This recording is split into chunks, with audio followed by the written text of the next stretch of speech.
My name is Isabella Wynne, and for 10 years, I played the part of the supportive wife. You know the role: cheerleader, financier, therapist, occasional human coffee machine. I was the woman behind the man, the silent backbone of every pitch, every late-night brainstorming session, and every investor dinner where I quietly refilled glasses and nodded on cue. And for a while I believed that love, real love, meant sacrifice. Dear viewers, welcome to our channel. Subscribe to receive more stories every day. I met Eric Martin at UC Berkeley. He was magnetic in that boyish, "I'll change the world someday" kind of way. He was always pitching something, to friends, professors, strangers in line for coffee. Ideas were his currency, and I was captivated. I had always been practical, double majoring in finance and computer science, interning in Silicon Valley before I even graduated. But Eric made me believe in vision, in risk, in him. We married 3 years after graduation. By then he'd already failed twice. One startup had fizzled out when his partner ran off with a prototype, and the other collapsed when funding dried up. Still, I believed in him, believed in us. So when he came to me one night, eyes bloodshot and wild with excitement, pitching his newest idea, a cloud-based productivity AI tool for creative teams, I said yes. Not yes to the product. I said yes to putting my name on a personal loan for $80,000. He needed funding. The banks didn't trust someone with 2 bankruptcies. But I had savings, credit, a job offer at a mid-sized firm in Palo Alto. I turned it down and instead poured everything into his dream. "You're not just my wife," he told me back then. "You're my partner." I didn't know partner was temporary. At first it was electric. We built the prototype together. Me coding in my pajamas, him sketching UX flows on the whiteboard at 2 a.m. We lived off ramen and whatever was on sale at Trader Joe's. I set up the LLC, handled the paperwork, wrote our first pitch deck, and even hosted investor meet and greets in our kitchen. And when our first angel investor came on board, $250,000, I celebrated like we'd won the lottery. That's when things started changing. The office got bigger. Eric hired a branding team. We brought in a CTO, one I'd recommended. But as the company grew, I shrank in the narrative. I was the supportive wife, not the co-founder. I went from writing back-end code to designing investor slide decks. Then just slide decks. Then nothing at all. "It's better optics," Eric told me. "Investors want to see a lean, male-led executive team. You know how tech is." I did. I just didn't think he would be that guy. But I stayed. I smiled through launch events. I poured wine for VCs. I sat through panels where Eric took credit for my code. We had built something incredible, he'd say, while gesturing only to the men beside him. When I got pregnant with our daughter, June, I asked for a real role again. Something with structure. "Oh, maybe," I said. He laughed. Not cruelly, just dismissively. Like it was cute I still thought I belonged at the table. "You're amazing, Is. But your focus should be on the baby now." So I took maternity leave from a job I didn't technically have. And when I came back, there was nothing for me, except motherhood. And then came the affair. I found out the week June turned 1. Eric was working late again. But this time, he forgot to log out of his work tablet before handing it to me to sign a document. There were photos, messages, voice notes. Her name was Amy. She was the company's new marketing manager. 6 years younger than me. No kids, no burnout, no stretch marks. When I confronted him, he didn't deny it. "I haven't been happy," he said. "You've changed, Is. You're not the same woman I fell in love with." Of course I wasn't. That woman was starving herself to keep his dream alive. He moved out 3 days later. What followed was the kind of divorce only people with money and ambition understand. Not a clean break. A war. One where everything was weaponized. June. Old emails. Even my mental health. He filed for full custody, claiming I was erratic and unfit because I had started therapy for postpartum depression. He froze our joint accounts, changed the locks to the condo, and because his name was on everything, Every asset, every car, every check. I had no access to the life I had built. And still he missed one thing. Tiny thing.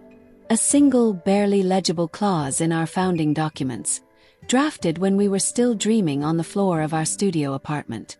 Back when we didn't have lawyers. Back when I wrote our operating agreement using a free template and a bottle of cheap wine. The clause said this: Isabella Wynne shall retain 10% equity in the company, regardless of subsequent restructuring, unless a written revocation is mutually signed and notarized. That revocation never happened, because Eric never thought I mattered. He had restructured, raised funds, changed the cap table. But no one, not even him, noticed that clause tucked in under early contributions and roles. It was in the appendix, page 37 of a 54-page PDF. And for years it sat dormant, until the company, Tether AI, prepared to go public. And my forgotten 10%. It was about to be worth $48 million. But I didn't know that yet. Not when I was sitting alone in my sister's guest room, crying into my third glass of wine, wondering how I'd pay for a lawyer. Not when Eric filed a motion to prevent me from seeing June unsupervised. Not when Amy posted vacation photos of them on a yacht with a caption, "Built from scratch. Built with love." Well, the storm hadn't passed. But something had shifted. Because that night, as I scrolled through old files on my backup drive looking for June's medical records, I found it. The original Tether AI LLC founding document, version 1.03. I read it once, then twice, and then I laughed. Not because it was funny, but because for the first time in years, I felt something I thought he had taken from me. Leverage. I didn't sleep that night. I printed the document 3 times, highlighting the clause like it was sacred text. I emailed a scanned copy to myself, my sister, and uploaded one to a secure cloud drive with a password only I could remember. Paranoia had replaced grief. But under the fire, I called a lawyer the next morning. Not just any lawyer. Vanessa Dupree. The one Eric had always hated because she was too aggressive, too loud, too expensive. A divorce litigator with courtroom venom and a reputation for destroying Silicon Valley golden boys. She took my case after reviewing the document. "I hope he didn't sign a prenup," she said dryly. "He did," I replied. "But it only covers his pre-existing patents." Vanessa smiled. "Then he's screwed. It didn't happen overnight. These things never do." But over the next 4 months, while Eric sipped cocktails with his new flame and paraded around like a TechCrunch trophy husband, I rebuilt. I met with Vanessa weekly. We updated custody filings, froze motions on financial support, quietly re-entered the corporate registry system and confirmed the clause's legal weight. Held up. No amendments. No revocations. It was old, yes, but valid. Eric had raised 8 rounds of funding and never once noticed it. But before I made a move, we needed timing. Something public. Something irreversible. Something that would lock his mouth shut before he could twist the narrative. That moment came in the form of an IPO. Tether AI was set to go public in 90 days. The valuation, over $480 million. That meant my insignificant little clause, my dusty 10%, was now sitting just shy of $48 million. But I didn't want to cash out immediately. Not yet. Not until I'd secured my daughter. Not until I'd confronted him in the only language he respected. Power. Waited. Quietly. And then the perfect moment arrived. The company hosted an IPO celebration at a glass-walled rooftop in San Francisco. It was all over the news. Eric gave interviews in his black turtleneck, talking about perseverance and trusting the process. Amy was on his arm, beaming like she helped build it. I wore heels for the first time in a year and stepped onto that rooftop in a sleek navy dress, uninvited, but not unwelcome. The crowd parted the second they saw me. Eric's face dropped. "Isabella," he said, jaw tight. "What are you doing here?" I handed him a manila envelope. He didn't open it. Not at first. Just looked down at the label that read, "Notice of Ownership Claim. Tether AI Incorporated. I have 10%, I said, voice steady. You forgot. But the paperwork didn't. Don't be ridiculous, he scoffed. This is a mistake. We restructured. You restructured illegally, I cut in. And I have the receipts. A few people nearby were already whispering. Vanessa stepped out from behind me, cool as glass in a tailored suit. We'll be filing with the SEC on Monday. You'll want to brief your board. He went pale. You're not entitled to anything, he hissed. You haven't done anything in years. Oh, but I built it, I smiled. And now I own a piece of it. Don't worry, I'll be a quiet shareholder. He knew that wasn't true, because I had more than ownership. I had leverage. The next 72 hours were chaos for him. His lawyers called mine. Threats turned to begging. The board panicked. SEC filings were frozen temporarily. But the clause was real. And unless Eric wanted headlines like, Tech CEO erases ex-wife's founding role, he had to play ball. We settled out of court. Custody first. I got 50-50, with all claims of instability withdrawn and formally retracted. Then came the real negotiation. He offered to buy out my shares for $12 million. Vanessa laughed him off the call. In the end, I walked away with $38 million, a seat on the board in a non-operational role, and full rights to market myself publicly as a founding contributor of Tether AI. Amy deleted all her posts the next day. But the money wasn't what changed everything. It was what I did with it. I used $2 million to launch a new company, one Eric would never dare touch. It was called Orentech, a platform built for women-led startups to access funding, legal support, and visibility without selling their souls or their stories. I funded 3 female founders in the first quarter. One of them had been an intern at Tether AI. She left when Eric told her she was too soft for leadership. Another was a single mom with a voice recognition app that got rejected because she didn't have the right look. Now they had backing, they had power, and they had me. Sometimes I think back to that night I found the clause, when I was at my lowest, broken and forgotten. And I realize now, he didn't make me a millionaire by accident. He made me a fighter by accident. The money, that was just the consequence of underestimating me. Some people think revenge looks like fire, rage, screaming, destruction. Mine looked like silence, strategy, cold emails sent at 2 a.m. through encrypted servers, legal filings drafted in rooms filled with coffee and case law. It looked like my daughter sleeping safely in the next room while I built something, this time for us.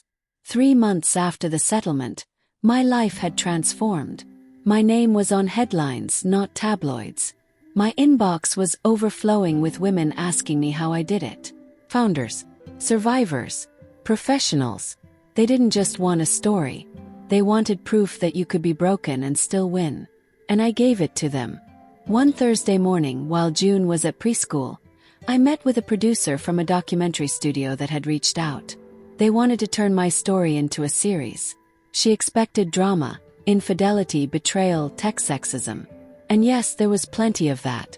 But when she asked what the story really was about, I said, visibility, not revenge, not money. Just the idea that a woman's contribution doesn't vanish because someone else decides it should. She went silent. I could see it in her face.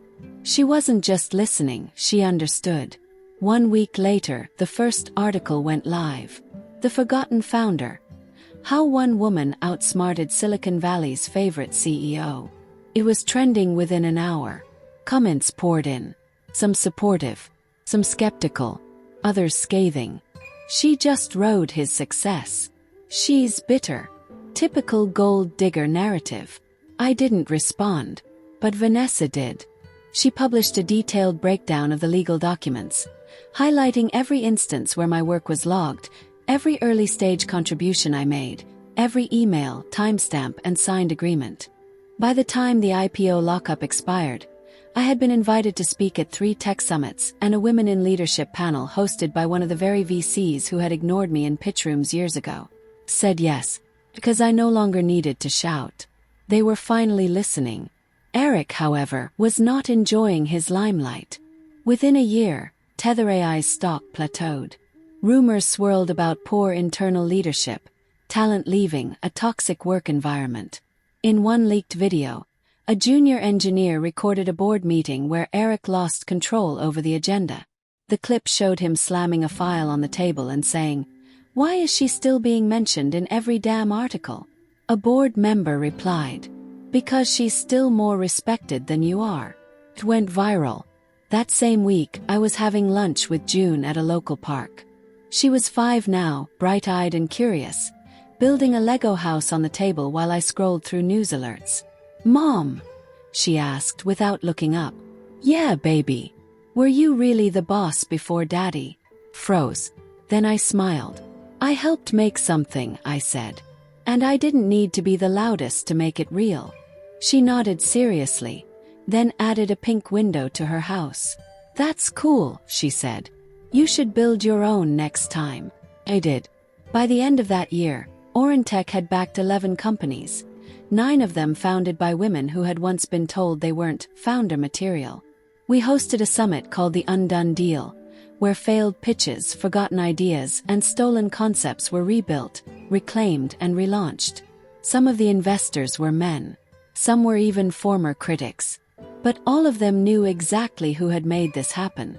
Not Eric. Not Amy. Not the company that tried to erase me. Me. The last time I saw Eric was at a charity gala. He approached me with his signature smirk, slightly dulled now, like a man who still rehearsed confidence but didn't quite believe in it anymore. "Nice dress," he said. "Still using the money I gave you?" I turned to him with a calmness I hadn't known I could possess. "No," I replied. "I've made that back twice already."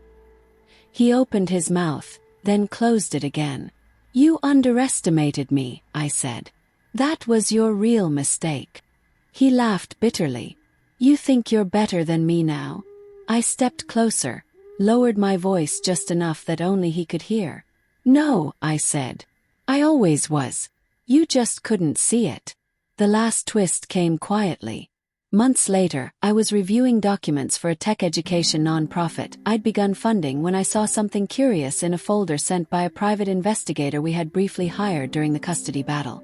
A scanned NDA signed by Amy, dated a full 2 months before I discovered the affair. Attached was a contract, severance, payout in exchange for silence. Eric had planned to replace me before I ever found the messages. It hadn't been a heat-of-the-moment thing.